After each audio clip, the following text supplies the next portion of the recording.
This meeting is being recorded. Okay. So thank you all again for joining. This is the second in a three-part series of BlueCarbon webinars put on by a team from the Department of Natural Resources, Department of the Environment, Maryland Sea Grant, UMCES, and on behalf of the Maryland Commission on Climate Change's work groups to help inform some of the work that those work groups are doing last year and into this next year. So a brief rundown you can see on the screen of what our agenda is today. So we feel very fortunate to have Secretary Grumbles here with us from the Maryland Department of the Environment, and he's going to give a quick welcome.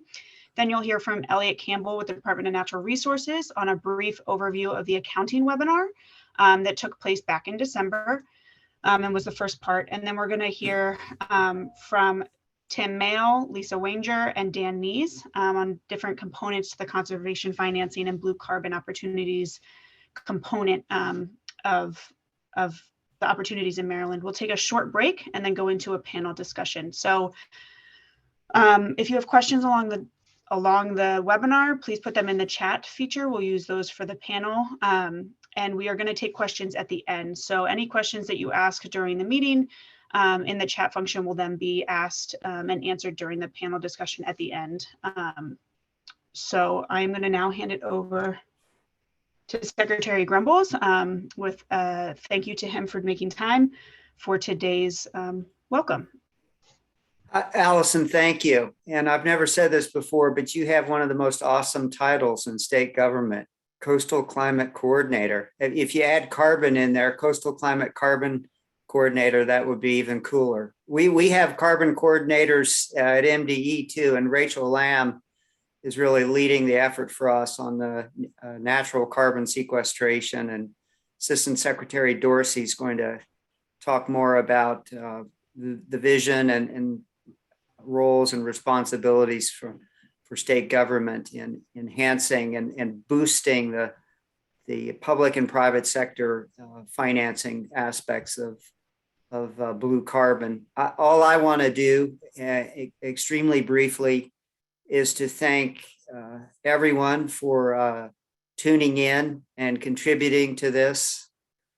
I can be biased at times, but I really do believe that Maryland is positioned to be the blue carbon state, the leader in ushering the wave of blue carbon as an essential component of carbon sequestration, climate resiliency, and science-driven, nature-based solutions. And every platform or forum that I get lucky to be part of, this comes up in various ways, and it will continue to. I'm really looking forward to the General Assembly session moving forward on a Conservation Financing Act. I know Tim and others who are part of this webinar are steeped in that, and there's tremendous bipartisan support, and there's a reason why the Governor Hogan identified as the first of his 4 legislative priorities for the General Assembly this session, comprehensive conservation finance, because it brings together these components of blue carbon, where we are cleaning the water, sequestering the carbon, helping to meet our forest goal, our ambition when it comes to tree solutions and Chesapeake Bay restoration. And I just want to say thanks to all the players who are involved in this. There have to be a whole lot more. So this webinar is going to usher in more partners in the public and private sector. But I would special thanks to DNR. You all are always leaders when it comes to coastal resiliency and the science behind it, and UMCES, University of Maryland Center for Environmental Science.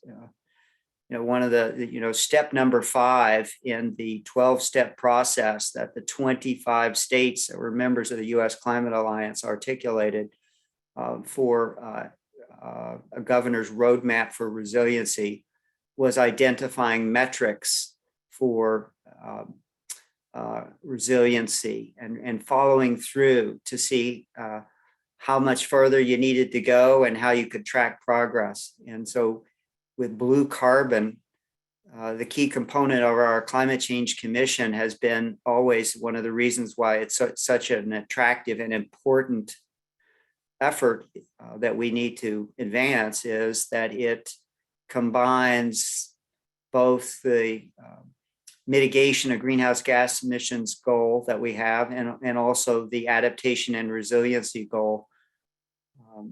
We're focusing particularly on the coastal wetlands and growing those BlueCarbon partnerships.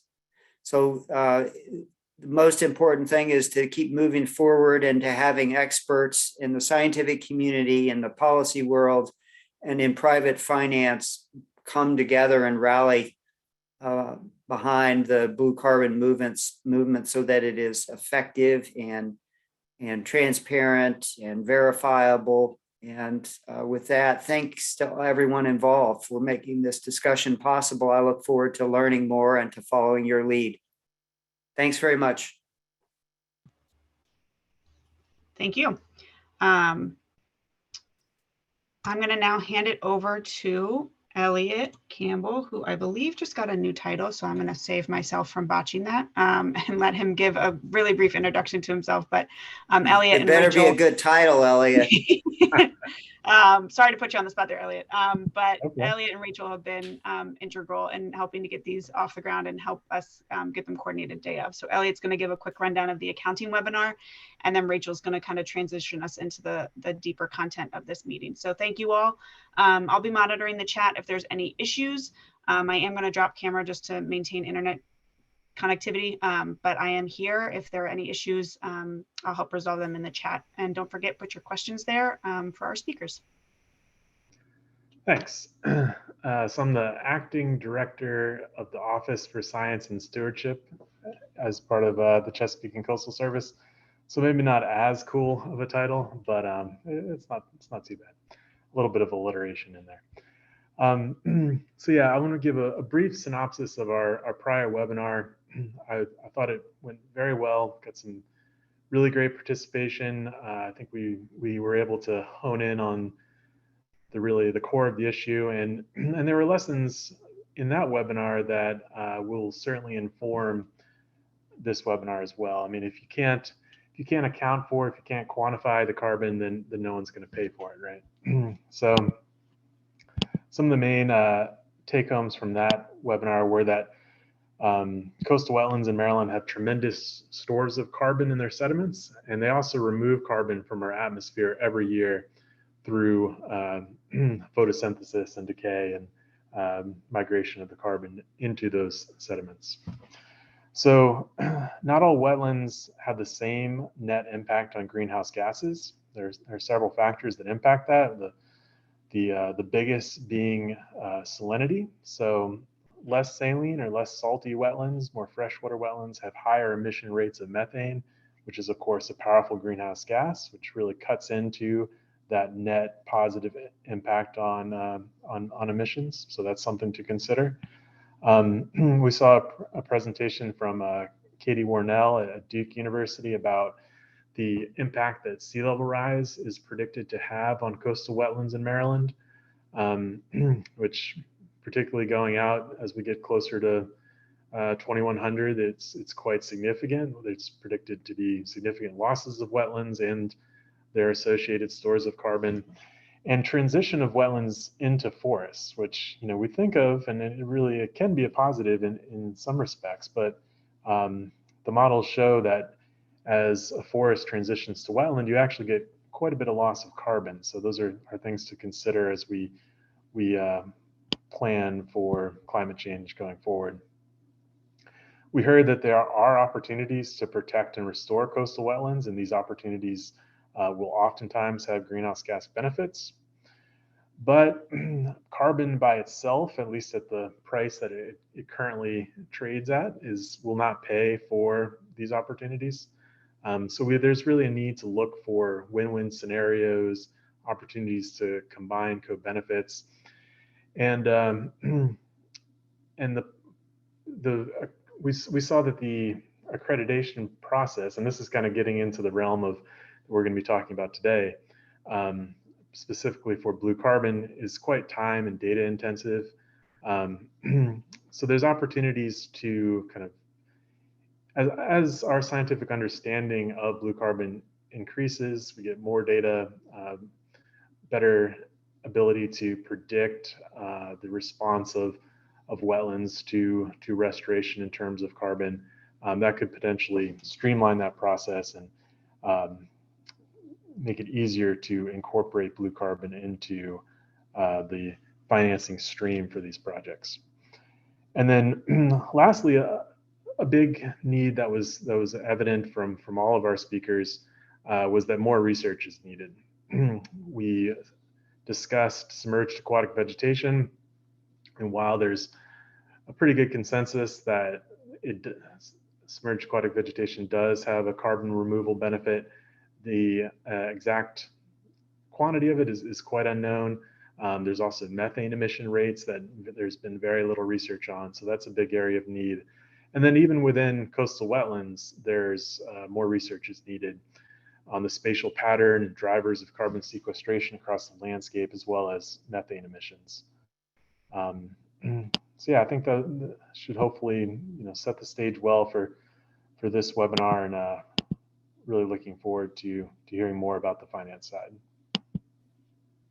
Thanks so much, Elliot. Again, my name is Rachel Lamb. I am a science policy fellow working in MDE's climate change program. And, part of the evolution of this topic here, of course, is to, ground it all in the best available science, and then consider how that can specifically be leveraged in the context of the marketplace to really grow investment and support for ongoing restoration and conservation.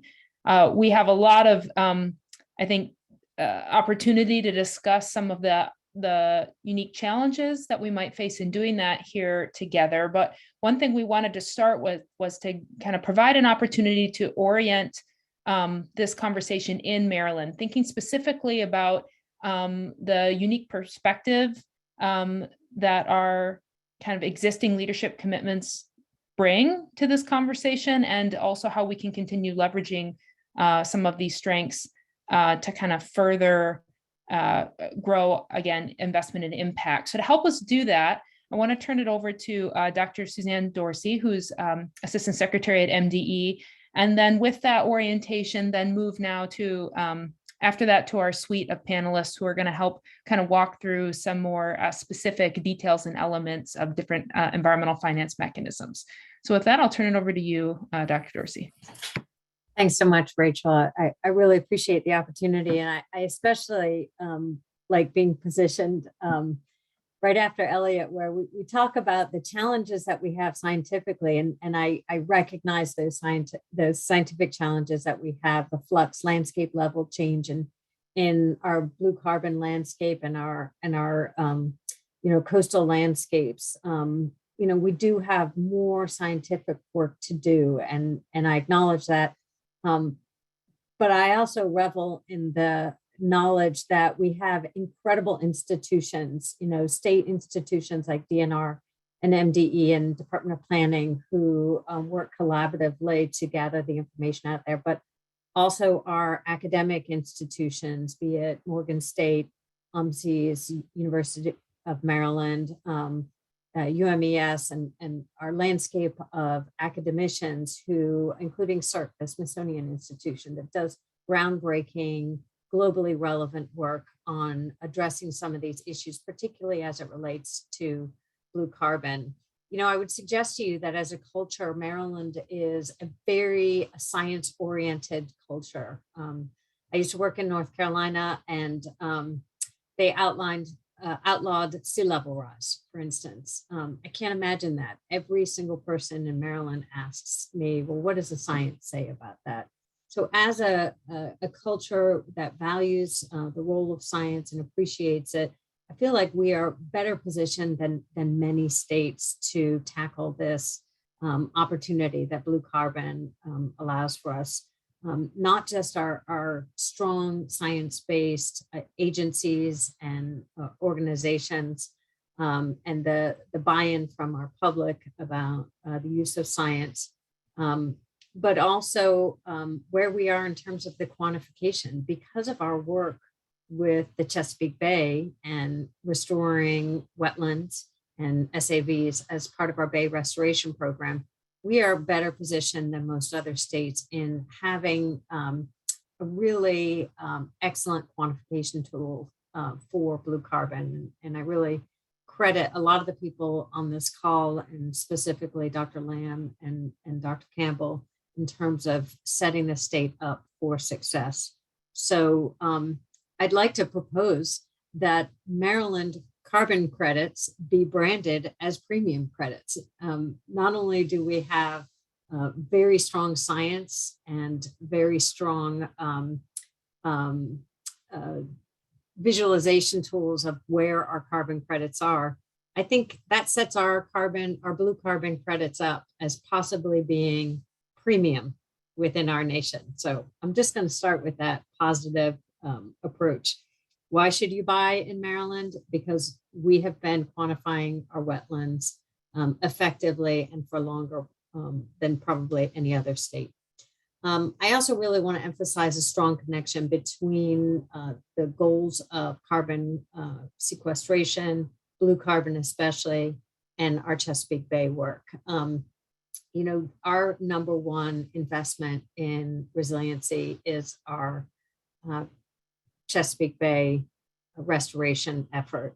And so I think it's really difficult to talk about carbon credits without also talking about the benefits that restoring and maintaining and building wetlands has for our ecosystem. And those benefits are both in terms of resilience to and adapting to coastal change, but perhaps more importantly, to other benefits like fisheries benefits, for instance. So connecting what we do here around valuing blue carbon to our resiliency, our adaptation efforts is essential. We shouldn't be looking at this in a one-dimensional manner. And I think that you'll find our speakers today are going to help us really consider that carefully.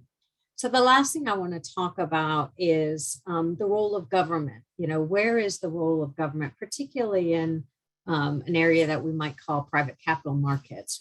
What should the role of government be? And I would suggest to you that government has three really critical roles. Number one, we have the role that I discussed earlier, which is building a consensus science-based quantification approach that is well respected throughout the nation and the globe. How we quantify our carbon resource is really important. And, you know, we could have a whole series of seminars on exactly how we do that. But I, again, propose to you that Maryland is very well situated in the national landscape to argue that our quantification tools are among the best, if not the best.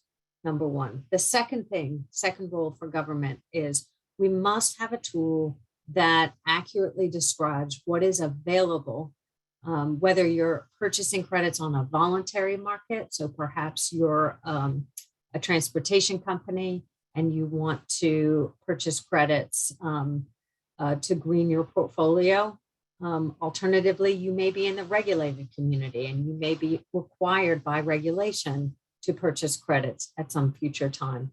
So regardless of that, you want to make sure that when you buy a credit, that somebody else isn't also buying that credit, that once you purchase that credit, that it's truly off the market. So a transparent registration system that is visible to all is a second really important role for government. Think of it like a ticker tape that you see in the stock market. So registry system. And then the third aspect that Maryland is ahead of the game on is verification. We have an excellent verification system that we've established for our Chesapeake Bay nutrient credits. And that model allows us to be ready with carbon markets as well to establish very clear, very transparent, and supported verification tools. Again, for a market to be effective, we want to make sure that the carbon credits purchased are in fact there and attributable to the practice or the location that is submitting them. So that's the role that I see for Maryland to move forward. Our work in nutrient credits with the Chesapeake Bay, first of all, quantifying nutrient reductions through our CAST system. Secondly, using science-based tools to support those quantification. And then verifying those credits. We have established a track record of effectively doing that. And so as we look forward into the future of using carbon markets as one of the tools to support innovative resiliency and climate adaptation, and importantly, carbon sequestration tools, I feel that Maryland is best positioned in the nation. And so while I recognize the challenges that we have ahead of us, while I think that we have the tools and the institutions and the know-how to move forward effectively and to be successful throughout this process. So thank you for giving me the opportunity to talk a little bit about the state perspective.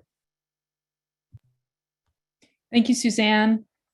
We're going to go ahead and move to our suite of panelist discussion here. And we're going to start with Dr. Tim Mill from the Environmental Policy and Innovation Center, followed by Lisa Wanger and Dan Nees. So whenever you're ready, Tim, we'll go ahead and turn it over to you. Great. And Rachel, just remind me how much time I have. 20 minutes. Thanks, Rachel. Let me just share my screen. There we go. You can see that? Great. Yes. Well, great to be here with you all, especially Ben and Suzanne and Elliot, following you all. I was immediately interested, and I was thinking about some of the things you said, Suzanne, and how they differ a little bit from what I said, but how I needed to add some of those to my like core principles of the way I talk about this. Just briefly, this is the team of people that work at the Environmental Policy Innovation Center, or EPIC, and we care about speed. How do we make progress faster? So this is a webinar about financing, and the reason we care about financing is because we see the use of various forms of innovative or creative finance has a faster way to get to climate solutions and Chesapeake Bay solutions, wildlife conservation solutions. So we see it as this tool that, because of the way it's structured and the incentives built in, the cost of borrowing money, for example, it puts pressure on progress to happen faster. And that's something that we really value. So I'm just trying to forward my slides. So I just wanted to explain a little bit that my sort of start in this field, and I'm a biologist by training, really came about through the wetland and stream mitigation market. And it's one of the most important drivers of investment in conservation, and ultimately is the source of carbon investment, right? Is either voluntary markets or regulatory markets around the world. Well, today, the market in the United States for wetland and stream restoration is roughly $5 billion a year. So that's dramatically bigger than the Land and Water Conservation Fund or lots of other government sources of capital that you all might be working on or aware of. And that's the market that exists because we have really strong regulations that are implemented relatively consistently that put a cost on damaging water resources, which create a really strong avoidance incentive. But where avoidance can't happen, there's a requirement to offset the damage that does occur. And this market for stream and wetland restoration and protection fills that space. The most important thing about this market space is government implements it in a consistent, predictable way, because the parties that are restoring wetlands and protecting wetlands, private parties, including nonprofits, in some places, states or local government, they're doing it at their own risk. That there'll be somebody later on that comes along that needs the credits that derive from these restored resources. So the most important thing in this context is that government behaves predictably, that the value of an asset is relatively similar in the future to what it was today. It doesn't go to zero. That's one of the biggest problems for any kind of investment, and is really relevant in the carbon space. So I just really wanted to explain, because that's where I was basically a biologist wandering around in the woods for the first part of my career, and then sort of discovered this really interesting part of the way that an important sector of conservation gets financed, and tried to figure out how that works.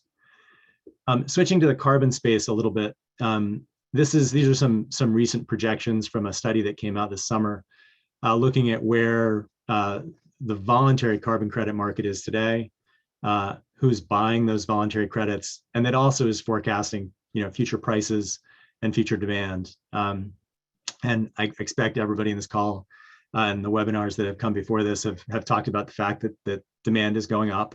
Again, this is just the voluntary market. It's not the regulatory market. For example, it's not the EU regulated market or California's regulated market. And on this chart, RED Plus and NBS stands for nature-based solutions. Those are the parts that really overlap with BlueCarbon and land-based carbon, forest carbon. So you can see the growth of that sector, and you can see in figure 2 the kinds of industries that are, again, voluntarily buying those credits. So there's sort of, this is the same kind of circumstance that exists with wetland and streams. Give me a second, my dog is very persistent. Go. You all probably have those under your desks in some places too. So this is sort of the growth in the world that's happening today. And laws of supply and demand, right? Supply is going up, but demand is going up around the world, despite the pandemic, despite economic ups and downs. This is a growing pattern, and the demand for carbon credits, including from nature-based and blue carbon credits, is expected to skyrocket. When you look at projections that go out 10 or 20 or 30 years, this figure 1 data, basically doesn't even show up as an increase between 2010 and 2020, because the scale of the y-axis becomes so great under a large number of the scenarios in terms of how we address climate change. So demand is really going up. But one of the reasons that I put this chart in front of you today is because nature-based solutions compete against a diversity of other sources of carbon credits.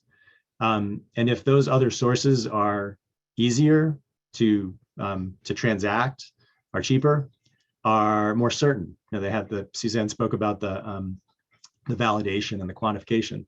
If they're more certain, the market will use those if they exist in a supply that is needed. So one of the key things about the need to build a supply of carbon credits and the opportunity to finance projects with carbon credits, with blue carbon credits, is making sure that it's transactable enough to coexist in this market space, where it's competing against energy efficiency, carbon, underground carbon storage, a diversity of other, very, very highly technical and industrial solutions.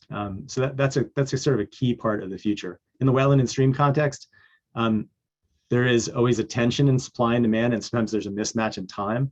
But in general, that space is worked out so that the supply is available where it's needed, and when it's needed. And that's one of the big questions about blue carbon that we need to look at. This was the slide I was mentioning when I was listening to Suzanne talk. I think these are some of the most important conditions when it comes to creating an environment in which there's a lot more investment in blue carbon and nature-based solutions. The commodity has to have value initially, or you have to create it. That's where, like in the wetlands case, regulation created value in what was otherwise a previously unvalued commodity, a wetland. And the same thing exists in the carbon space. Is there a value for blue carbon? And we know that value was pretty low a year and a half ago, is going up rapidly right now, and is expected to go up much further in the future. So if carbon is at $10 a ton or something lower today, it may only be able to finance a small increment of a project, but the expectation is that price is going to go up and would be able to finance more of a project or generate more revenue to finance additional projects. I said this before, but I just wanted to emphasize that whatever government is doing, they have to be consistent. That's the hardest thing for driving investment into any spaces, whether it's clear what government is doing today and what they're going to do tomorrow. And that could be either as the regulator that says these are the rules of the road, or as a buyer, right? Because a big opportunity here is that state agencies, transportation agencies, local government, like in the case of TMDLs and water quality, that government can be a buyer, as well. If we're talking about borrowed money, and I'll get to that in a subsequent slide, somebody has to be able to pay back the investment. So grants and loans are very different things, as you know, if you have a mortgage on your house or your car. And a lot of the sources of finance that are available today to pay for things like BlueCarbon, ultimately someone needs to get paid back, or they need to have control over an asset, right? So you're selling control over the ability for them to resell the carbon portion of your asset, of your project, of your place or your marsh. So it can be, the payback can be either in the form of you're literally transacting a product, a commodity over to them, or you're paying them back for the initial capital that they provided to finance a project. And the last thing I'll mention here, and this is a big tension, and it has doomed a lot of past market-based efforts and financing efforts, is that all that monitoring and measuring and science and accuracy that Elliot and Suzanne talked about is all really important. But if it comes at the expense of being a very large portion of the total value of the project, then it often will eliminate the opportunity for a transaction to occur, or maybe not for one transaction to occur, but for it to occur 10 or 100 times. So there's this really important pressure on thinking about how do you develop accuracy and verification, but that doesn't, take so much capital that it becomes basically unreplicable. And this is a space where insurance and various forms of like insurance can play a role as well. I mentioned this before, and I'm not going to read these definitions in detail, but and I think probably none of us use these terms as has different things most of the time. Talk about funding and financing, but really, funding in its sort of its purest sense is things like grants, right? Like you're getting funding from the state agency that the legislature has appropriated, and you get that money and you can spend it and no one ever asks for it back. Financing usually has some, either, as I said, an exchange of a commodity or an expectation that you're paying it back, sometimes with interest. So that's a big part of this space. And again, finance, a lot of people tune out when people start talking about finance. But again, all of us have, or most of us have experience with student loans, car loans, mortgages, all sorts of complicated arrangements like buying baseball tickets together to see the Nationals all season. So we're used to finance in some very practical ways, and that experience is actually really valuable and can ground, your connection to some of the financing that exists out there in the conservation and BlueCarbon space. Secretary Grumbles mentioned the Comprehensive Conservation Finance Act that's not been introduced yet, I think, but is going to be introduced any day now, and the legislature was introduced last year. And these are some of the things in that bill that are most important for creating a stronger environment, stronger marketplace in Maryland for BlueCarbon.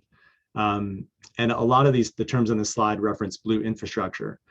So the definition in the bill of blue infrastructure is on the darker part of the slide for me on the left-hand side. It defines what blue infrastructure is, and then it gives examples of things that are blue infrastructure, like oyster reefs and seagrass beds, stuff that's obvious to you all. This would make Maryland the first state in the country to have a definition of blue infrastructure like this in law. It also doesn't exist in any federal context. And then in the lighter part of the slide, the lighter background part of the slide, it lists various ways that it builds either carbon transactions or blue infrastructure into a diversity of state programs across 5 state agencies and the overall state contracting and procurement authorities.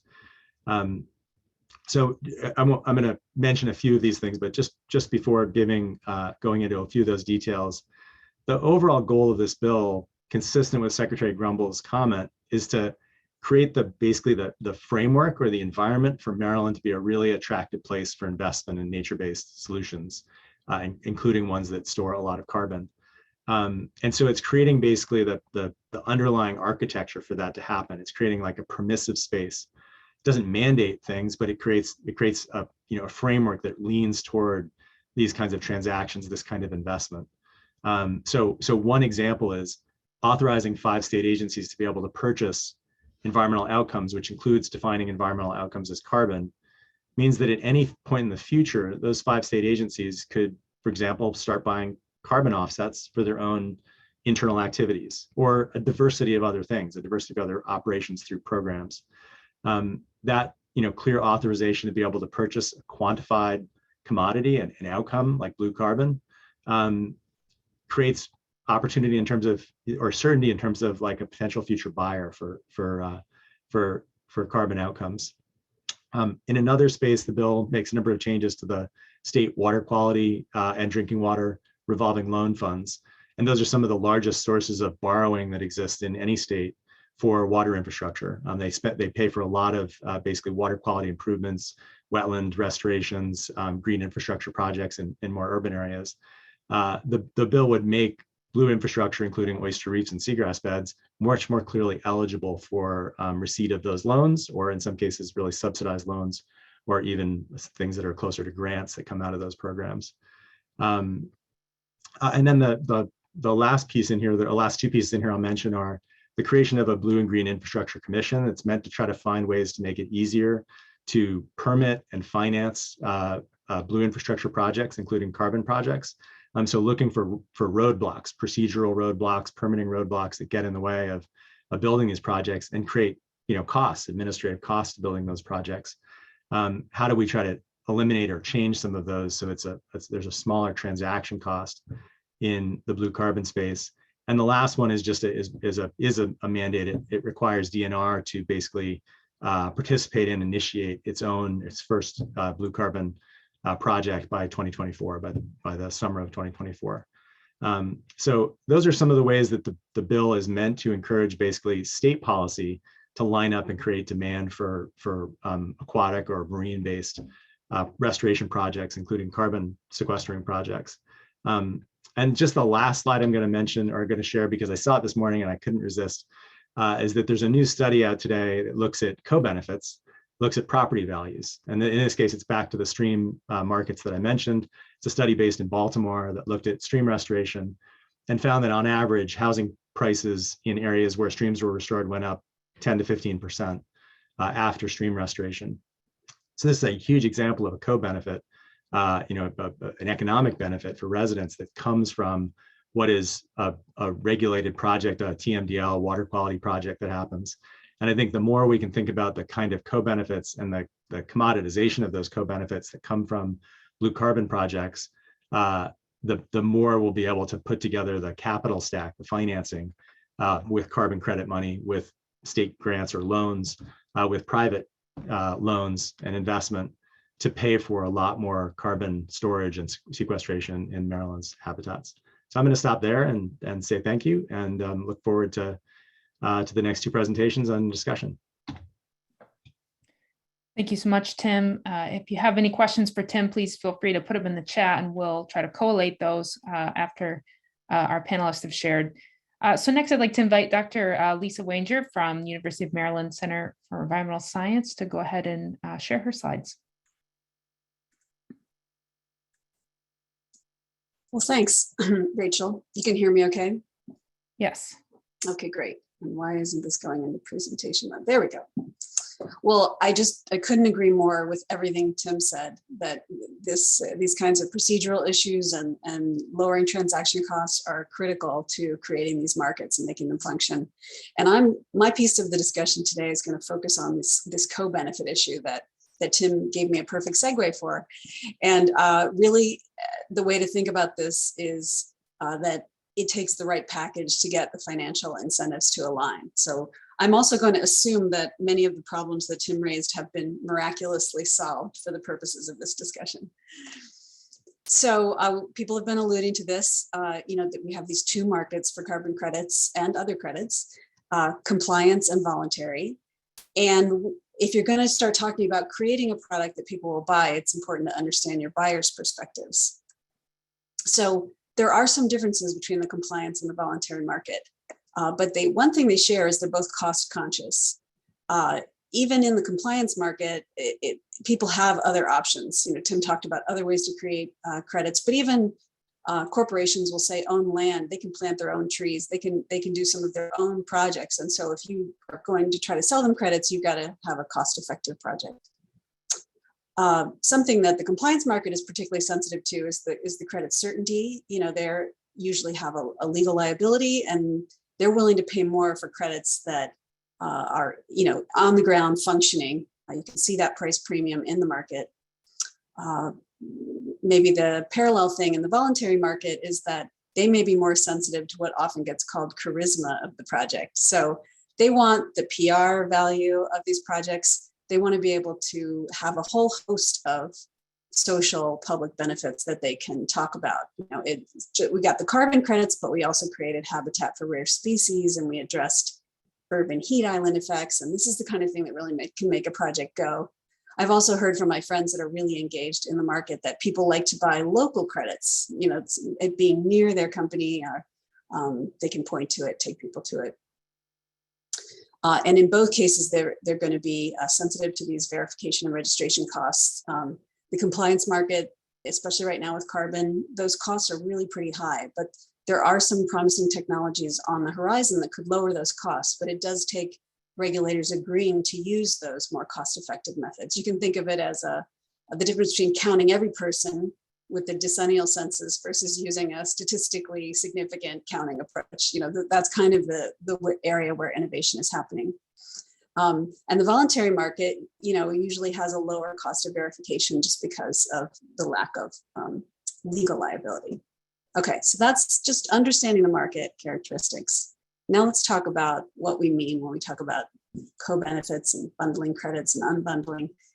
So Tim talked about this example of a bundled credit where you do a wetland or a stream restoration and you sell that as a credit for someone who needs mitigation. So that's been the story with a lot of credits to date.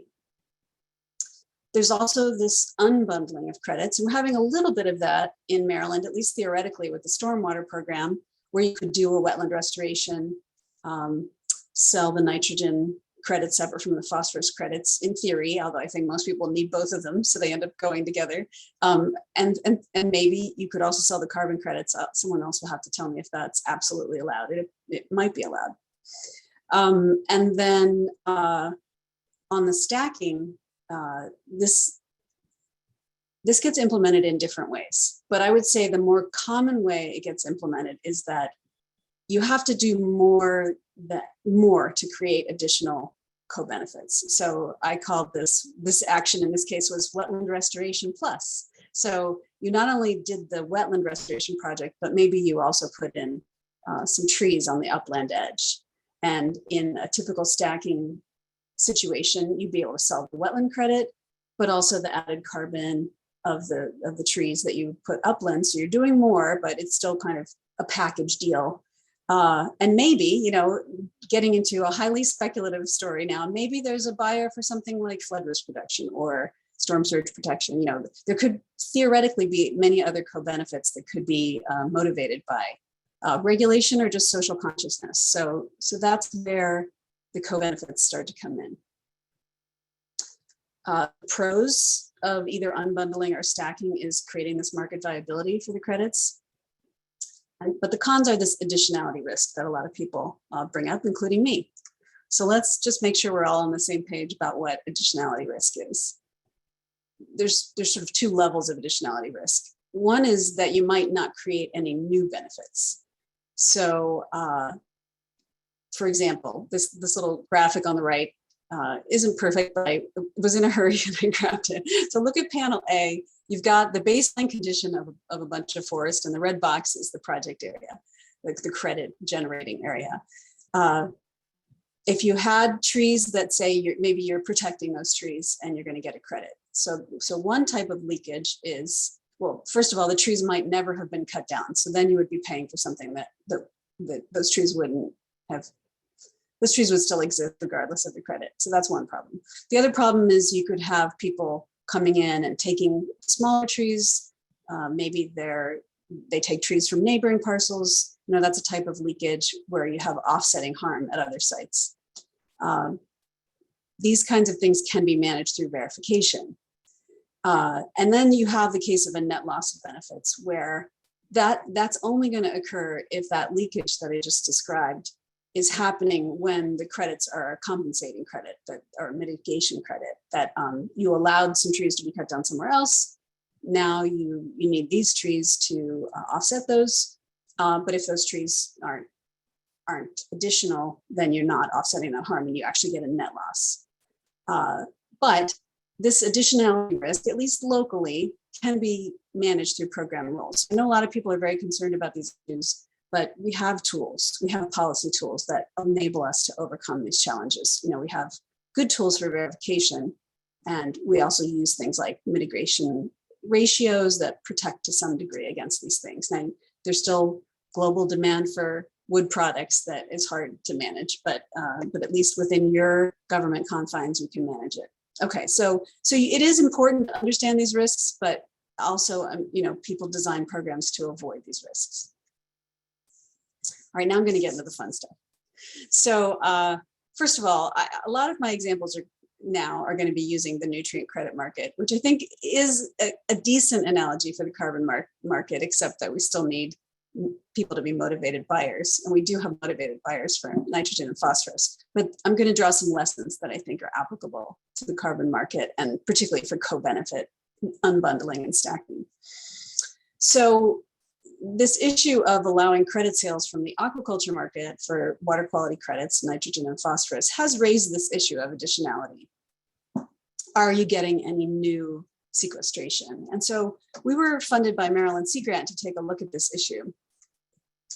And we did some modeling to assess what the aquaculture market would be like if there was a vibrant credit market.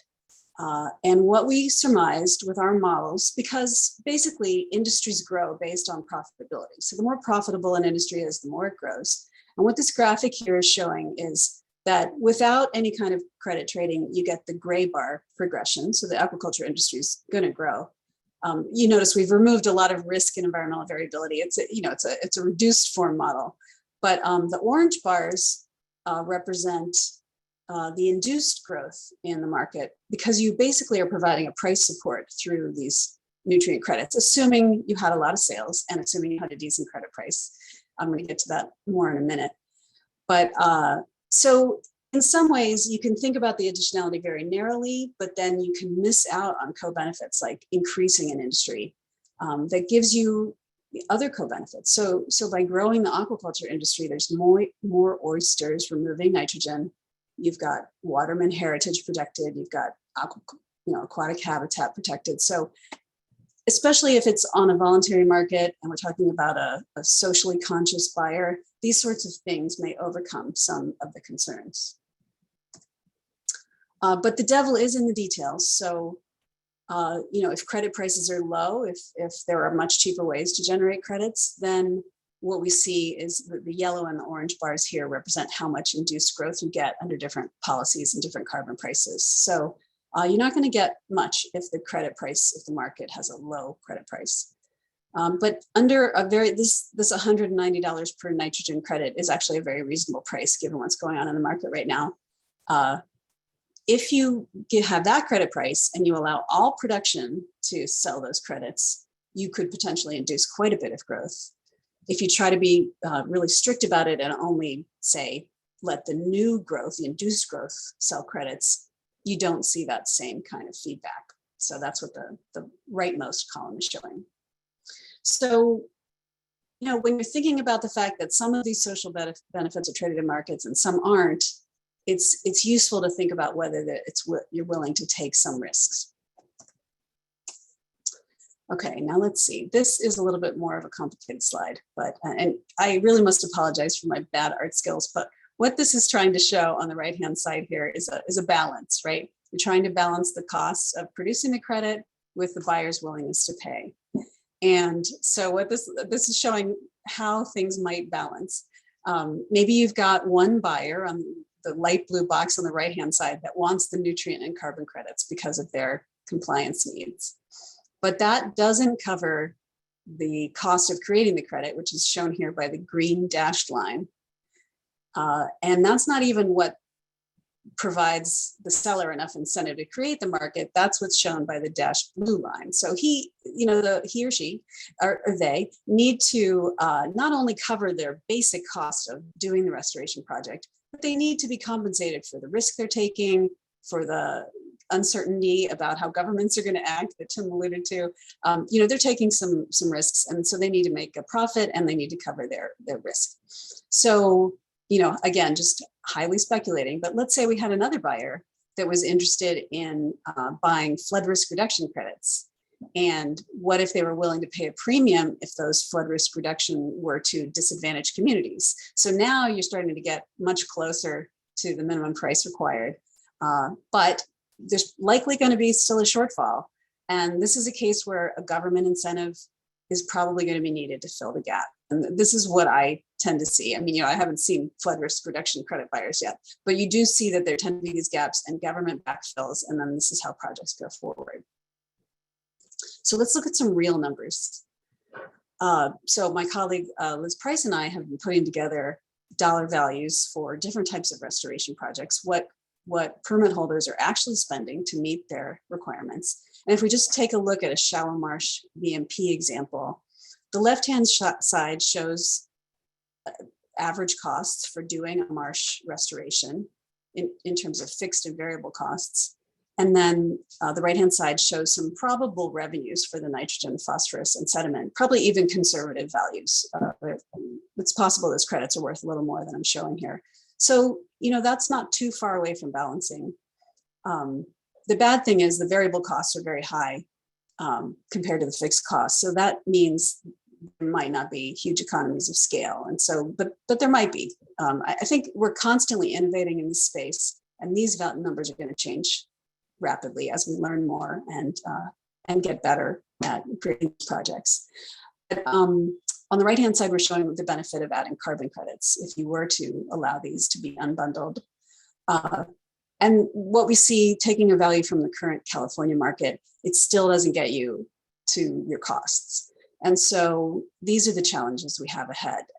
Carbon prices may increase, that may change the equation, costs of doing restoration may decrease, and these are all things that need to be supported to get those to balance. And of course, transaction costs aren't even included here. I'm basically assuming that the government has taken on the responsibility of making the market happen, creating the trading space. And I think Dr. Dorsey made that clear that Maryland is willing to do that part. So just to sum up, we've been looking at what co-benefit incentives might exist in the stormwater market and stormwater permit. It's not really a market, but stormwater permitting program. And so this is just an example that helps you think about how to create these co-benefit incentives. That, as the government is structuring these programs, you're basically creating a landscape of where are the high credit values and where are the low credit values. And so you want to think really hard about whether you're generating accounting frameworks that both are scientifically verifiable, but also achieve the social benefits that you're hoping for. And so it's really important to not get lost in the weeds of the accounting frameworks, but to recognize that you are creating an incentive landscape. And here we've looked at not only how these co-benefits on the left-hand side stack in different locations, but also if you have an equity overlay, that is, what if we prioritize disadvantaged communities for these investments, how would that change the equation? And so this requires careful thought. So just to conclude, these aren't exactly BlueCarbon. Well, I guess one of them is a BlueCarbon project, but these are some of the kinds of projects that I think we're trying to incentivize. These co-benefit projects where you've got human uses, you've got really high quality habitat in addition to creating nutrient and carbon credits. And we really need to think about that credit markets, that lower costs of regulatory compliance are going to motivate buyers. You've got to be cost effective with these credits by creating these partnerships. The voluntary and regulated credit buyers are going to be attracted to these types of ambitious projects because they're going to have this higher charisma. And then government support can increase the total social benefits of projects by creating financial incentives to buy these co-benefits. So we don't really have a market for flood risk reduction credits right now. That would have to be created. But I do think governments have a lot of incentive to make those investments. And then finally, stacking unbundling does have some risks, but it can increase the project financial feasibility, the charisma, and the total benefits. So with that, I leave you. Thank you for your attention. Thank you so much, Lisa. If you have questions for Lisa, please make sure to put them in the chat or hold them for our panel discussion. So finally, I'd like to invite Dan Nees, a senior fellow with UMD's Center for Global Sustainability in the School of Public Policy, to go ahead and share his slides. Okay. Can we see that? Yes, great. Okay. Well, thank you. I actually made the request to follow Tim and Lisa, and I'm profoundly regretting having made that request. So let me just say ditto to everything that they said, and I'll do my best to try to add something new and some clarifying topics. And I also have to say that, Tim, I also have 2 dogs in the room, so it could get loud any second when the UPS guy inevitably knocks on the door. So I would just also want to say that, start off by saying I am not anti-market. On the contrary, I have spent the majority of my career on trying to build and develop environmental markets, specifically as they relate to water quality, and even more specifically, restoration of the Chesapeake Bay. But I'm going to kind of temper some of this, I think, and what I think is reality, and talk about how carbon markets and blue carbon more specifically can be very beneficial if we look at it the right way and we incorporate it the right way into how things are actually done. And so Tim made a comment and was describing the bill, which, by the way, is essential, and we need that bill to be passed into law. And hopefully by the end of this conversation, you will understand why I feel that way. But one of the things you said, Tim, was that the bill was focusing specifically on blue and green infrastructure and the need to incorporate that into the processes that go into accounting for and paying for these systems. And I couldn't agree more. And actually, what I'm suggesting is it is the infrastructure financing system that we need to be focusing on, and using that system as the framework for how we're going to make blue carbon work. And what I mean by that is there are this financing system has a certain number of characteristics that are essential. And the first is there are multiple community needs that are in play. And that was brought up. When we talk about markets, we refer to things like ecosystem service benefits, and then we stack those benefits. And that is something that has been with us forever when it comes to infrastructure, because communities have multiple needs that they're trying to address. And the community can be as large as the state or region, or often local. There needs to be diverse, sustainable, and sufficient revenue streams in order to address the infrastructure needs that are in our system. And I should probably say right off the bat, if there is a genuine weakness in the infrastructure system, not just in the United States, but globally, it's not that system isn't capable of moving revenue, it's that we don't have enough demand and revenue in the system. We are woefully behind in our infrastructure financing, and it's primarily due to the revenue constraints and not enough demand. Once revenue is in the system, we have to have the institutional capacity and flexibility to address these issues. The infrastructure needs to be part of broader portfolios that incorporate, again, those multiple community needs. And finally, we have to have innovation and efficiency through cash flow management, through financing. So that's the system. And that system has been in place almost from the beginning of our system of governance in the United States. This is how we basically pay for infrastructure in our country and at the local level. And I'm suggesting that blue carbon needs to be part of that system. And if it is, and if we look at it that way, we can move much quicker and address that issue and that need for speed much more effectively than if we stay too myopically focused on the markets themselves. And so we were asked to focus on the state of Maryland. So naturally, and blue carbon systems in the state of Maryland. So to do that, I'm going to focus on a bridge that is located in the state of Rhode Island. This is the Pell Bridge that connects Jamestown Rhode Island to the city of Newport. And that bridge was completed in 1969. And almost from the moment that it was completed, it needed to be reconstructed and realigned because it was meant to connect to another highway that was going to be redeveloped to meet with it. And that never happened. And so from the very beginning of the development of this bridge, there were traffic congestion problems. And so finally, last year, the state and the city broke ground on the new reconstruction and realignment of the ramps that feed into the city of Newport. And I'm going to use this as an example of how the infrastructure financing system works and then relate it back to what we've been talking about. So at the beginning, this realignment project was based on traffic flow. There were traffic congestion and they were trying to solve traffic congestion. But almost immediately, they identified all of these other needs within the community that their realignment could fix. And by the way, that's what it looks like now. They call it the bridge to nowhere. I know there's a bridge to nowhere in Alaska also, and probably several others in the United States, but this one literally dumps people in the middle of nowhere and makes them backtrack to get back into the city. And when they realized the realignment was going to help with mobility and relieve traffic congestion, it would result in multimodal transportation options, including public transit, biking, walking. It would improve public safety. It would increase economic development because it would open up dozens of acres of land for redevelopment. It would improve green infrastructure, enhance stormwater management, and would also alleviate flooding and improve climate resilience. So that all of those needs were now bundled into this single realignment project. And those needs ended up translating into revenue flows. So now this bridge is being financed through local infrastructure investments that include connecting other roads and feeder roads and sidewalks and things like that, toll revenue, state investment, and then large federal grants. And all of those revenues came into the single project to address these multiple issues or sub-projects that were part of this broader issue.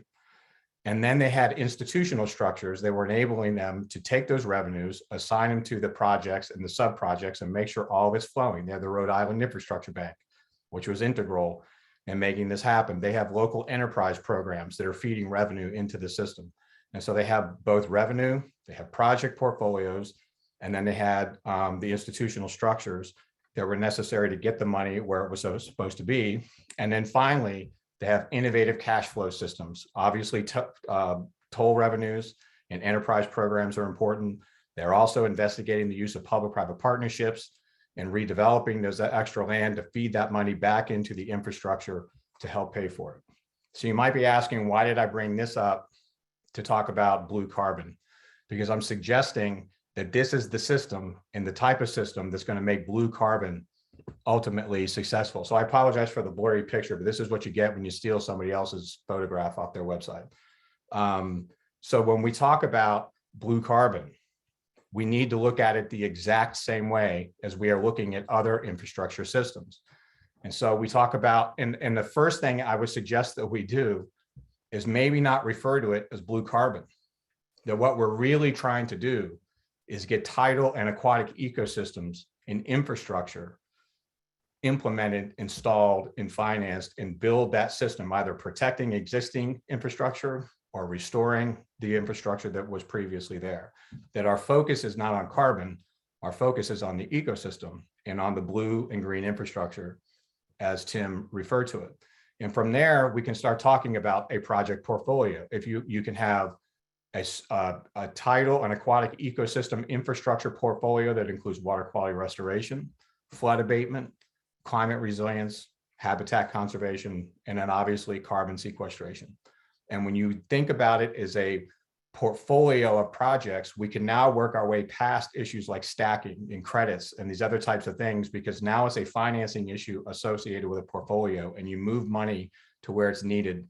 And if you have a single project, that's where you end up with issues like stacking. If you have a portfolio of projects, you work your way through that system.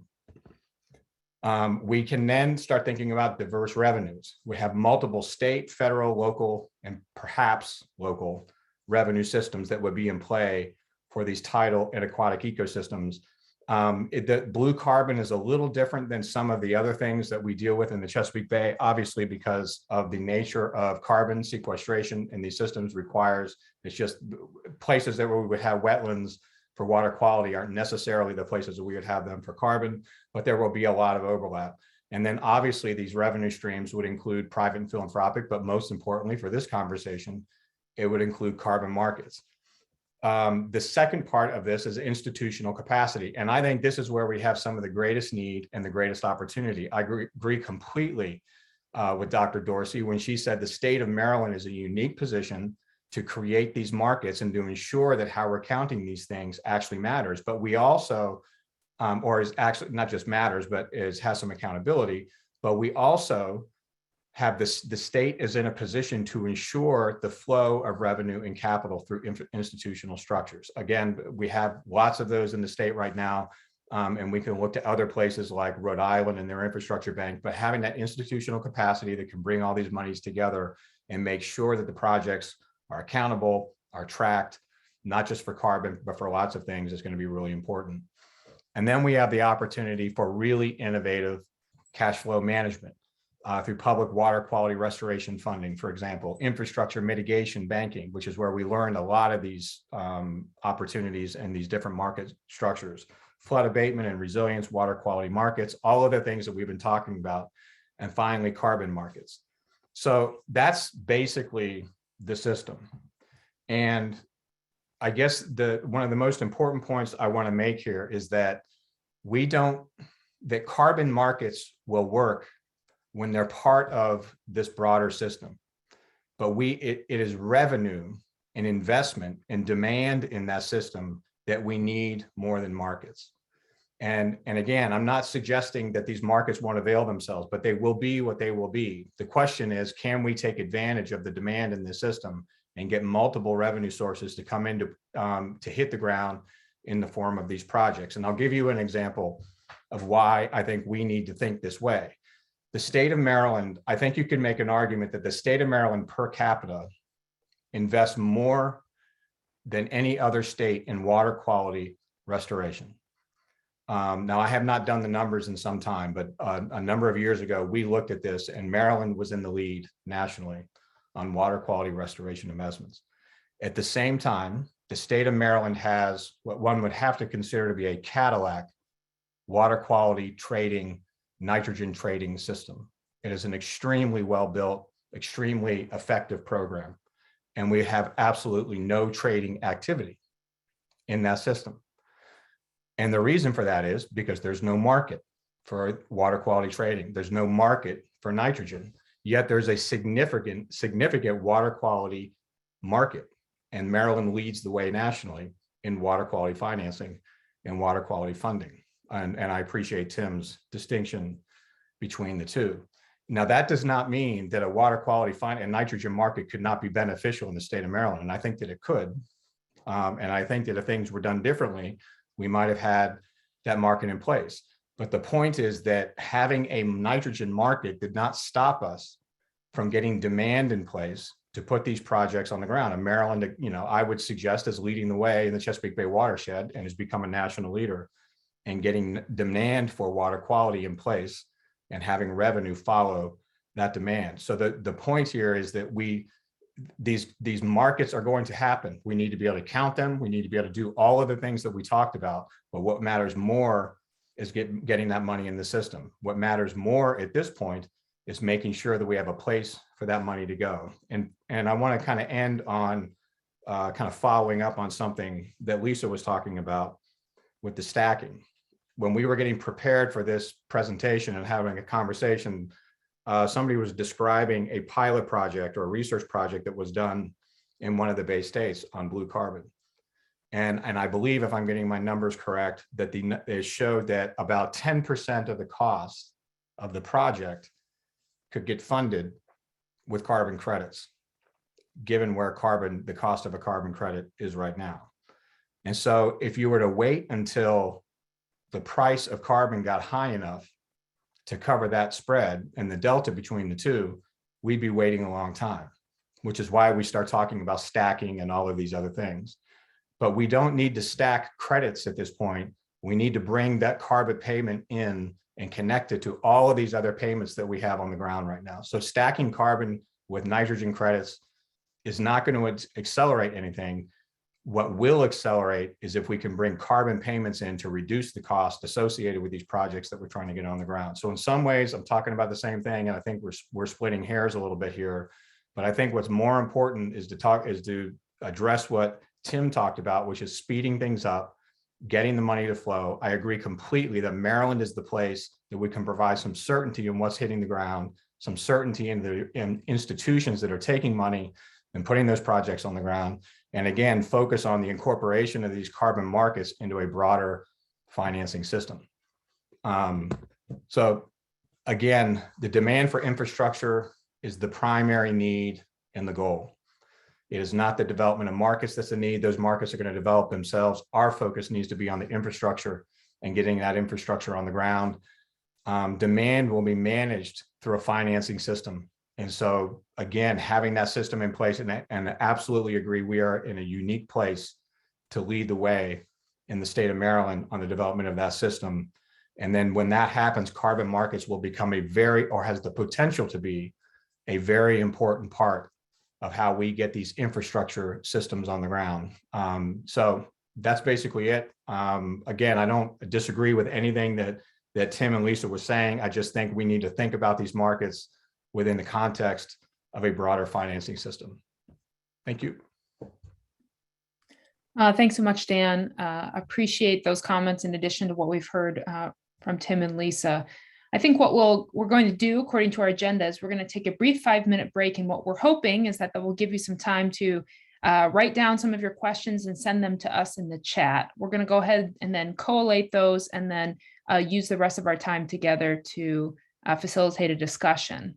So we'll just take 5 minutes here. So we'll come back around 2:20 p.m. Eastern. So please do add some additional questions to the chat and we'll continue this conversation shortly.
All right, it's 2:20, so I'd like to welcome everyone back here. I have several questions I'd love to start with, and then thank you to those who are beginning to add their questions to the chat. We'll just wait to see if Lisa, if you're here, just turn on your camera for us so we can make sure that we can include you.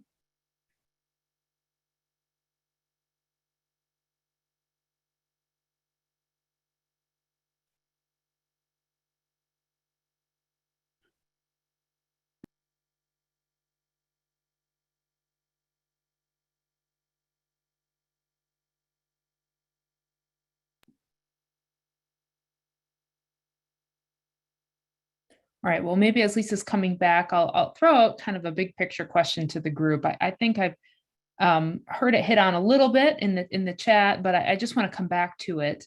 You know, we talk a lot about focusing on how the state of Maryland can essentially create a state-based offset market. And we've heard a little bit about, you know, some of the enabling factors for that, and particularly how we might build out a system for support. But I'm curious if you could speak a little bit more to how our existing participation in regional coalitions like RGGI might influence that establishment, or perhaps vice versa, how the creation of a state-based market here might actually translate to interface with these regional and national markets. So maybe Suzanne, we can start with you and then open it up to others. Yeah, I think that, you know, this also could be interpreted as a role of regulatory impact on it. So I think that state-based requirements, we have them with our with the Chesapeake Bay program, and they are an important part of that portfolio type approach that you know, all of our panelists discussed. I think looking at things like interstate trading, which is being discussed, is really important, and will broaden out what we're talking about. And the comprehensive conservation financing does exactly that. So I think my colleagues will have more directed answers to that.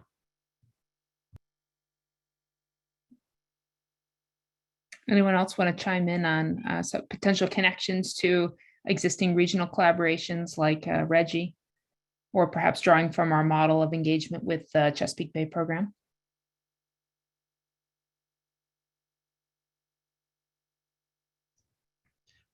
I mean, I'll just jump in. This is Tim. I'm not exactly sure to answer that question, because on the one hand, for the voluntary market, and I think Lisa had this on her slide, like there are credits that are more attractive, that are like aesthetically more attractive. And so to some extent, you want to build a unique brand that makes you really attractive. You don't want to do what your neighbors do. So that's on the one hand, right? And that's more of the voluntary credit market. On the other, you know, being able to participate in RGGI, regional structures, national structures, from a regulatory market perspective, creates a lot of opportunity as well. And there have been projects across the country. I don't know of any in Maryland, but certainly in Virginia and Pennsylvania, that when California was buying carbon credits across the country, they're buying, you know, projects from over here. As you can imagine, if the rules basically work more similarly across the country or the region, it does open that potential as well. Build some certainty in the, you know, in the framework. If I had a choice, I think I would I'd try to move as fast as I could as Maryland, and if other people wanted to keep up with us, great, but I wouldn't like slow myself down in order to be with the regional pack. Yeah, and I don't know if Dan or Lisa have something, but you know, if you look at where we are with water quality credits, for instance, we've done a lot of the most cost-effective credits that we can right now, and I think you'll see the same thing happen with carbon. You know, let's be there first, and let's take advantage of very cost-effective carbon markets. But as we mature as the state and we sell those credits, then our carbon credits are going to necessarily become more expensive. So thinking about where the source of funding is and what the purpose of that funding is will direct some of those things. If there are regional efforts, then that always directs funding towards the most cost effective and or the least developed of these markets. So it's something to think about in terms of what are our end goals with it. Yeah, I'm no expert on Reggie, so I'm not even going to go there and embarrass myself. But I do think a couple of things that Suzanne mentioned and Tim also are important, which is part of our conversation and even the 3 presentations. We're looking at something that is relatively unique in that we do nitrogen and water quality in Maryland is for all intents and purposes regulated. So I know the state spends a lot of money on activities that are not considered regulated activities, but they're compelled to do so by the Clean Water Act and the consent decree and the WIP and all of the things that go into that. And what we're talking about now is primarily a voluntary carbon market that has got to be overlaid on top of this water quality effort that is compelled by law in the state of Maryland. And if it's not statutorily required, it sure feels like it. And so that's where there's I think a real opportunity in Maryland that if we can take all of that money that we are pumping into water quality restoration, rightfully so, and figure out exactly how to incorporate the measurement of the carbon and all of these other things, then we will position ourselves as a very effective place for carbon investment, because the cost will come down because it's coupled with all of this other revenue that's flowing already. So it's a huge opportunity in Maryland to focus on what we're already doing, which is leading the way nationally on water quality restoration and linking that voluntary with the required and the regulated. And maybe someday we get to the point that we're regulating carbon, but we sure aren't there right now. And we're a long ways from being there. So it's this ability to connect the two that I think is going to be really important. Yeah, and let me just add one little thing that, in Maryland, first of all, we have had some trades where the market conditions aligned, but the regulations make it difficult for the market conditions to align.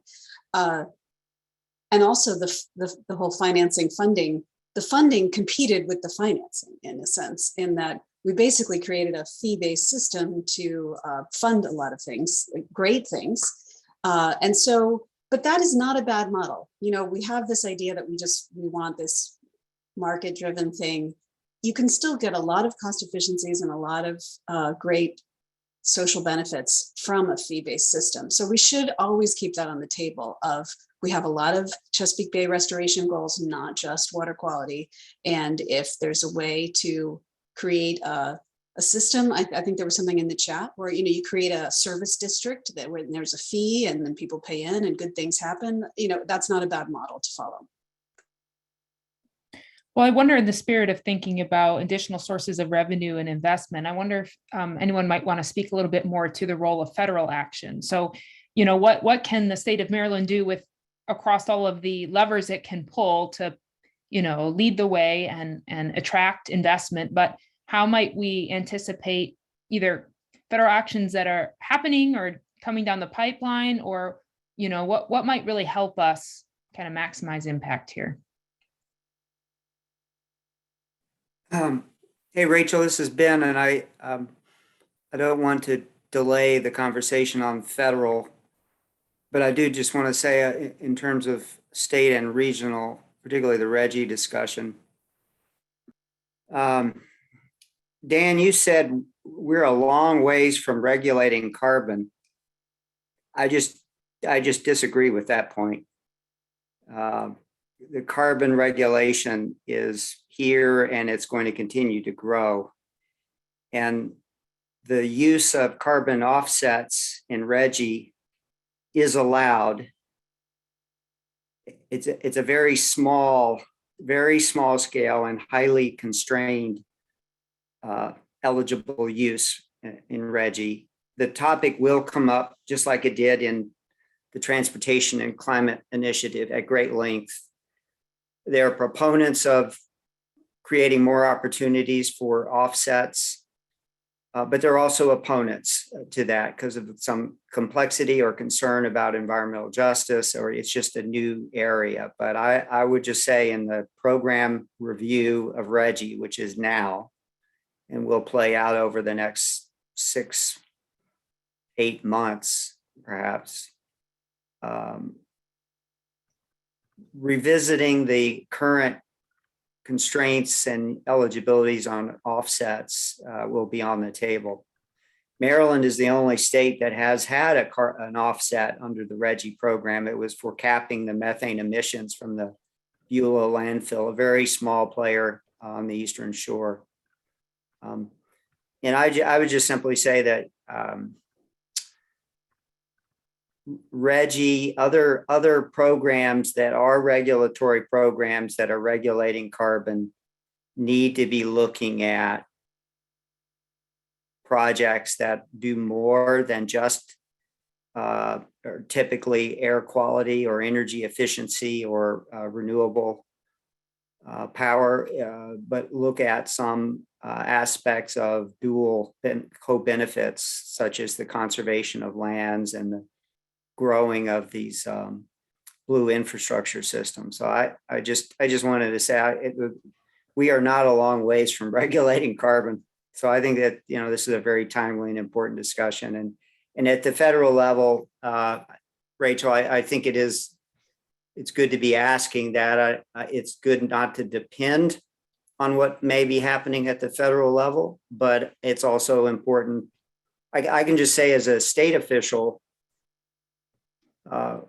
we are engaging with our colleagues and friends at the federal level on driving climate ambition and looking at opportunities different ways, particularly in the Chesapeake Bay watershed. It's come up in discussions with EPA officials. I don't have any specificity yet or clear answers. I think a really important step for us moving in a good direction is this webinar, exactly this type of webinar where we have very thoughtful discussion, including some skepticism. And I think this is the way to go. So I just wanted to add in on the RGGI piece. It's this topic of offsets for other types of projects, including, I mentioned the capping the small landfill, the methane emissions from a small landfill. I don't think that falls into the blue infrastructure definition. But I think the RGGI system is a good one where it's not based on federal action. It's more based on state collaboration, and each state program is unique in how they allow certain eligible uses for RGGI proceeds, or how they can create some credits that could be sold in the auction process. So anyway, thank you. Thank you. Appreciate that. Any other dialogue? Rachel, can I weigh in on that? Please. I think that one of the interesting things in the infrastructure bill that aligns with everything that everyone said, including especially Lisa, is there's a lot more emphasis on environmental justice outcomes, on climate and energy outcomes. So there's basically, to what I see in the federal pots of money that are now available to Maryland and other states, is there's a lot more reason to put together big projects and to, right from the beginning, right from the design phase of those projects, think about the projects as each of the cost to produce each of the components that they deliver, the outcomes they deliver, because that's required for some of the scoring criteria for some of those programs, for example, but also because there's this other, market opportunity or offset opportunity at the other end, right? So we're not, whether Build Back Better gets passed, or more likely maybe at this point a separate climate package of $500 billion ish of support, that money could come in and it could pay for some components of projects, but you could also identify the parts of the project cost that is associated with producing the most climate or carbon benefits to this, the stacking and bundling examples that Lisa gave. And the policy that's in place in the state, the Maryland Clean Water Commerce Act that passed last year, specifically allows basically the sale of the additional, the proportion of the nitrogen credit that comes just from money that's separate from public finance, for example. So it creates a reason to partition out the different benefits, co-benefits of a project. Some of the language in the Finance Act does that as well. And so I think the natural opportunity with this new federal money is to use that money, but to right in advance, right at the project design and program design stage, say we want all the outcomes from this project to be quantified so that potentially they can attract financing on the back end, right? Like after the project's done. There's a lot of scrutiny around land carbon deals, forest carbon deals, including from me. But I think if you finance a project saying we're doing this to generate value for the carbon market, and although we don't have money in advance of the project, we're going to put money into the project expecting that in the future we might sell those carbon credits. That's a great way to generate revenue in the future. And as long as it's all well disclosed, I think that's a really appropriate way to build a project. It's basically on a sort of speculation that the market will materialize, the one that Ben was talking about will materialize. So that's another way that the federal funding could interact with state programs and initiatives to basically just sort of start setting up a bigger supply of carbon credits in Maryland. And Tim, I just want to also just talk about the other important policy in Maryland, which is our Greenhouse Gas Reduction Act. And, as part of that policy, we've already committed to restore 250 acres of tidal wetlands per year. I know that's a small amount, but in the context of BlueCarbon, it's an important starting point to discuss. So, and then the role in terms of offsets, if you've been to any of the Climate Commission meetings lately, that the offsets are just really important to reaching our net zero goal. And so developing and building those offsets. So I do feel like there are policy incentives in place that will probably increase as we develop our understanding of how we get to, let's say, a net zero for the state.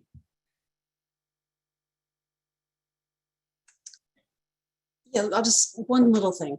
So, on the one hand, to really have a functioning market, you need to make doing the right thing profitable, right? And so that really involves having private buyers, compliance market buyers. But on the other hand, there's another model where exactly what Tim just described, but then that money has to continually be reinvested for it to stay in the public interest. So you're not just trying to pay the state back, you're now providing money for the next carbon initiative, and that's how it snowballs. So I think it's important to distinguish these things.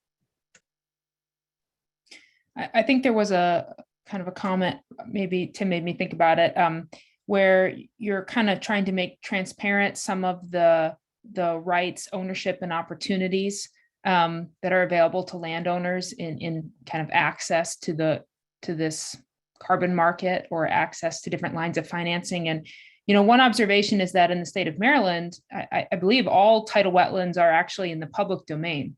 And so what that might suggest is that, or at least someone might ask the question, does that mean all of the blue carbon in those tidal wetlands is already owned by the state, or who owns those carbon rights? So I wonder if any of you might kind of speak to maybe some potential legal or regulatory or kind of rights-based questions that might need to be addressed in the context of, carbon project development and ownership questions.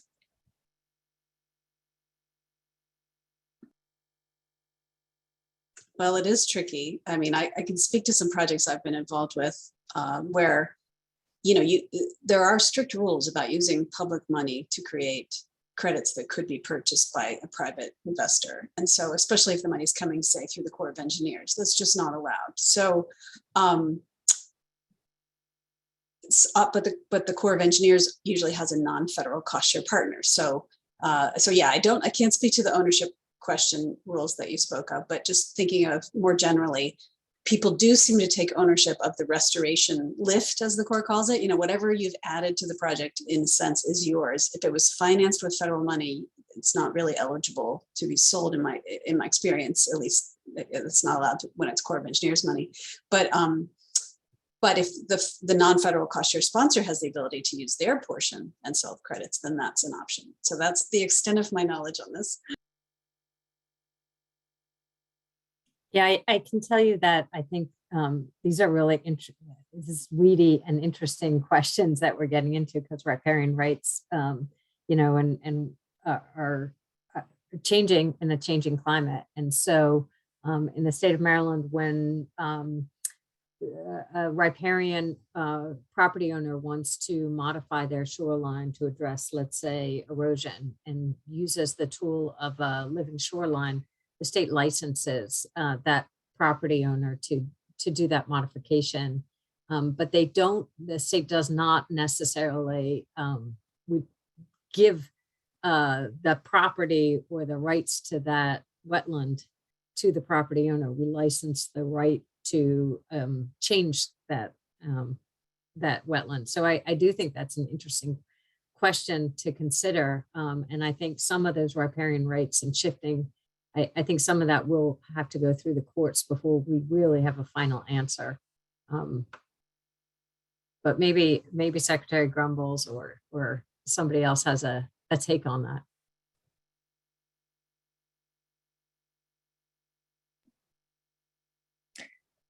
Well, I'd also like to maybe bring it back to some questions I saw show up in the chat here. Someone was kind of thinking about how these carbon crediting approaches work and sort of how they evaluate the cost of doing the restoration. And I know it's come up a couple times in terms of the, cost of the quantification or validation or monitoring. But this person was also asking if the carbon cost from a broader greenhouse gas impact was being evaluated. So they said, for example, if you had a wetland restoration project that creates carbon credits, generates them, but may also emit a lot of greenhouse gases during the construction of creating the wetland through transportation of materials, heavy machinery, et cetera. How is that being discussed? How might that kind of be evaluated in the total cost of doing business on this?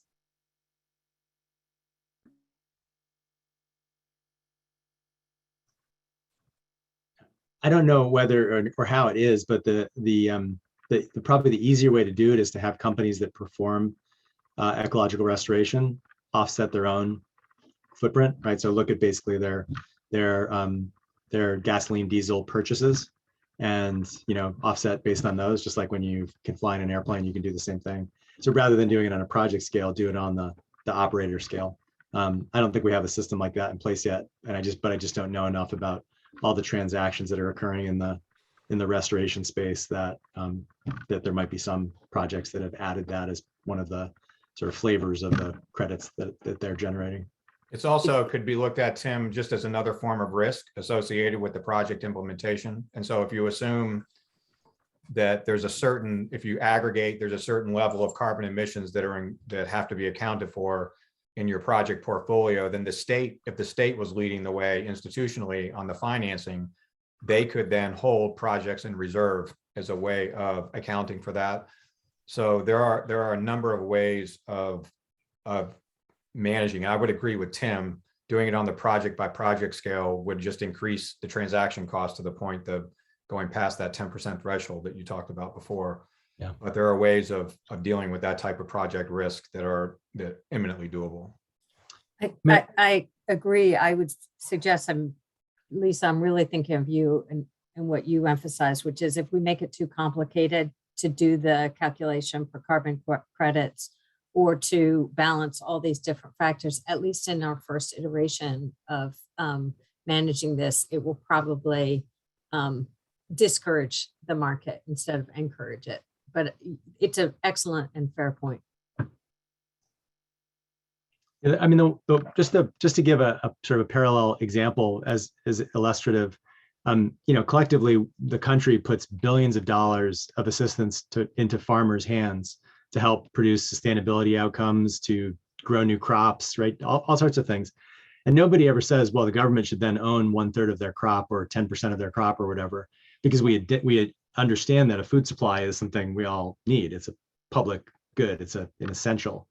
And so if we identify climate solutions as an essential part of life and something we all need, then, and think of it as a parallel to just like we give money to farmers, private, corporate, farmers to produce these outcomes, we could do some of that in the carbon space too, and not sweat a lot of the transactional, issues a little bit. And just to go back to the question of like the verification and the accuracy of carbon crediting, another approach would be for the state to do something like basically say, we're going to appropriate a new $100 million a year fund, and not to put a burden on y'all from the state there, but we're going to have this new fund, and we're going to pay for projects that generate a lot of carbon, and we're not going to sell that carbon, but that carbon is available if any of the other projects that are transacting in Maryland turn out to not have adequate carbon, right? Like the methodology turned out to be flawed.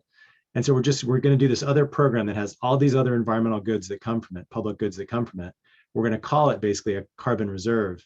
And then we're going to let all these other transactions go forward faster, right? That generate private activity by public sector parties, by nonprofits, right? And so spend less time agonizing over, do we get the accounting right? Because we know we have this backstop program that was funded intentionally to create a reserve of carbon to deal with our like basically accounting mistakes. And that would be a way to basically build certainty into a program.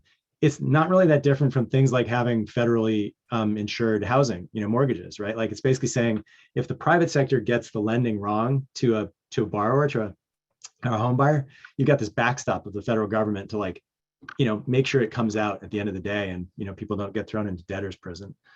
So it's the same kind of concept in the carbon space. We are not perfect at accounting today. So use the public resource to basically backstop that so we can move faster. I think that's a great idea. I would complement that with saying we also need to create the incentives for the scientific advancement, because there are engineering solutions that will make it easier to capture biomass and things like that. It's already going on in the forest market.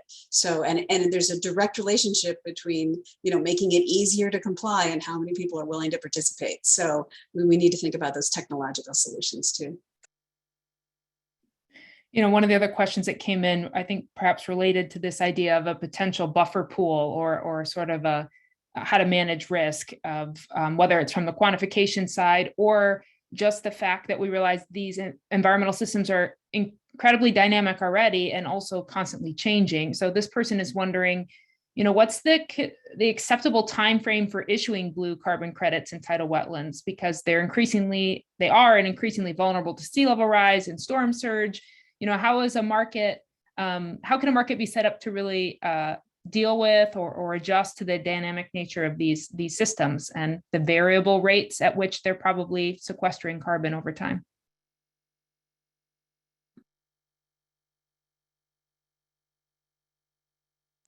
I'm not sure we have the best experts here on this, but there's inevitably more churn in the blue carbon market than there is in the green carbon market. So some of the credits for trees, they want those trees to last for 125 years. That's probably not realistic for tidal wetlands. So I think we have to go back more to this model of we have a bank of things, and in any given year, some are sequestering, and the portfolio approach that also got mentioned. So it's going to have more churn, and the system has to be set up to account for that.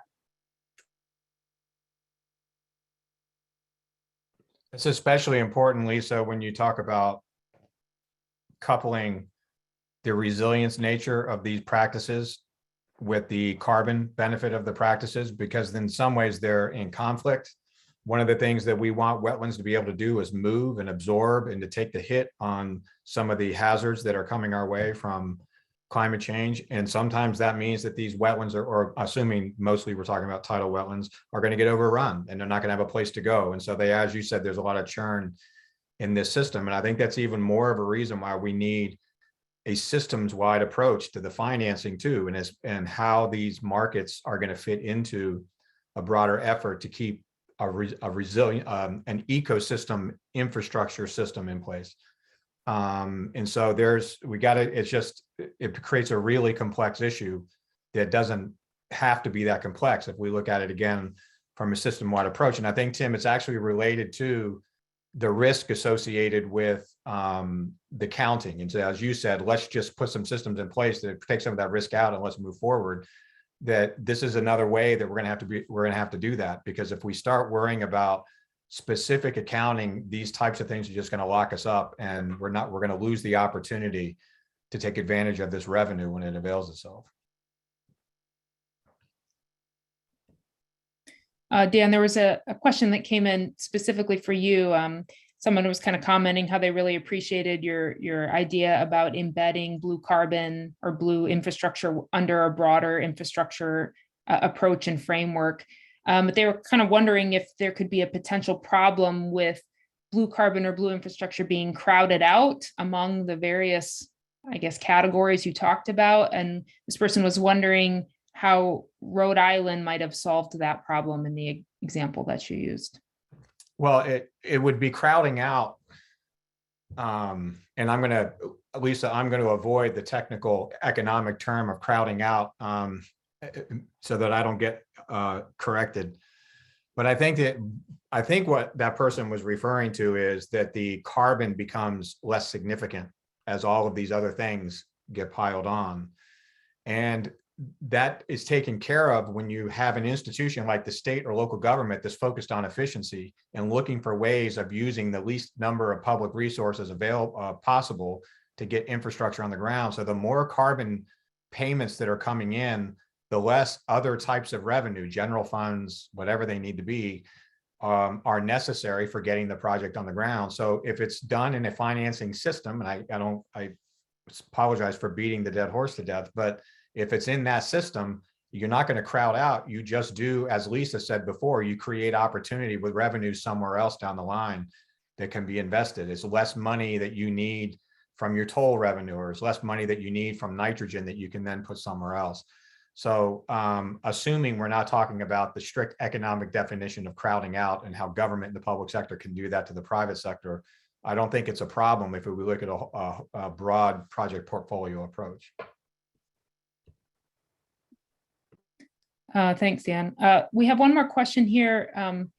Again, kind of focusing on the nutrient trading program, kind of trying to better understand how it could be a model, either through what's working well or lessons learned for how we might perhaps reconstruct the way that we think about carbon to be potentially more effective. This person was mentioning that they felt that the nutrient trading program has had some difficult garnering attention from credit buyers since it's been established, and that some of it might potentially be attributed to COVID or the pandemic. Do you think that's right? Can you speak to that? And also, kind of as a secondary question, how might we add in regulations or support to safeguard the carbon credit market so it doesn't lose money, like perhaps these other systems might be doing? I think that's an excellent question. I'll start and invite my colleagues. But first, I do want to say that, Dan, we have had trading on the voluntary market for aquaculture. Actually, before the pandemic, a conference facilitator purchased nitrogen credits specifically focused on oyster aquaculture. Wasn't a large transaction, but I think it was an impactful transaction. And then the other place where trading has been very effective is in the regulated MS for community, where projects that take a long time between design and implementation, the local governments, some local governments, where it's accessible, can trade in time, so they can purchase credits from wastewater treatment plants that are willing, and it is often easiest where the county that needs the credits also owns the wastewater treatment plants. But that's not the only examples of that. But what that does is it allows them to purchase in time the restoration credits that they may need for a specific project, to put a project in place. And stormwater is the most expensive part of our bay restoration. So there's some really important lessons learned for the state of Maryland associated with nutrient trading. And I think my most important takeaway, again, comes back to Lisa saying, Suzanne, keep it simple. And I think the nutrient trading is a complex system with that complexity, it addresses or it affects the accessibility of it. So those are some really important lessons that we can learn and use as we grow carbon markets and address the Comprehensive Conservation Finance Act as well. So there's a lot more. I agree, Suzanne. And let me just say, I from this point on, I'm going to stop speaking in absolutes when I give these presentations, because as much fun as that is, it has a tendency to get me into trouble. So I'm pleased to know that my comment about we're so far away from regulating carbon was wrong, but it's still, I think that it's a voluntary issue at this point when it comes to how those revenues are going to flow. And I would suggest you're right about the complexity of these markets have been a problem in Maryland with the water quality trading, and not just Maryland, nationwide. They are complex. And there's a whole industry of people and firms that focus on this, and we really haven't gotten the traction we're looking for. But I actually think the primary reason that we haven't had any trades, and I know it's not absolute, there have been some, but when you compare it to the scale of the need, it's been very, very small. And I think it's because of what Lisa said before, that there's nothing wrong with the system that we have, which quite honestly in Maryland was predicated on the flush tax. And once we put that into place and we took the big buyers out of the system, which were wastewater treatment plants, we did that purposely. And we had a system of finance that made some sense, and it's been hugely successful. I mean, we have, again, the state of Maryland leads the nation in advanced wastewater treatment. It's an amazing success story, but quite honestly, it kicked the legs out from water quality trading for a long time because it wasn't necessary. The wastewater treatment plants didn't need these credits. But that said, just the process of developing the nutrient trading system was extremely important for learning about how markets work, how efficiency works, how to track things, how to count things, how to ensure accountability throughout the system. So even though we haven't had the scale of trades that that those of us who do this for a living would like to have seen, it's been a huge success because it has informed how we have a broader financing system. And I think that's really important. The final comment I'll make, Suzanne, is that I think carbon's in a much better place than nitrogen, because as Tim showed with his charts, we do have carbon markets and they're going to get a lot bigger. There is revenue flowing through that system. And our experiences in the water quality trading, even though it's not what we all wanted, are really effectively positioned us as a state for taking advantage of that money. So I think that's the big lesson. We had no demand. We're going to have demand with carbon, and now we got to figure out how to use that demand effectively. Well, I see we're approaching the top of the hour, so I just want to take a minute to thank all of you. Thank you, Suzanne, Tim, Dan, and Lisa. Really appreciate hearing from you. Thanks for participating in the discussion. And thanks to all of you for also submitting your questions for engagement with the panel.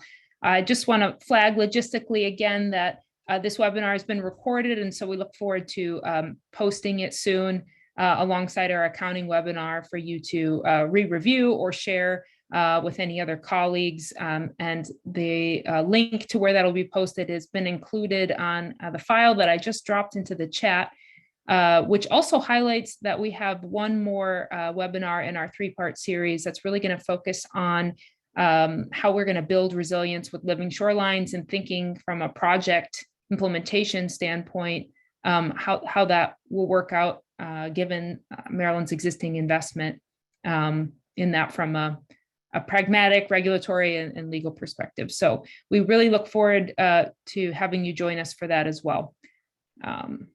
I think that's it. Allison, anything else you want to add from a logistics point of view?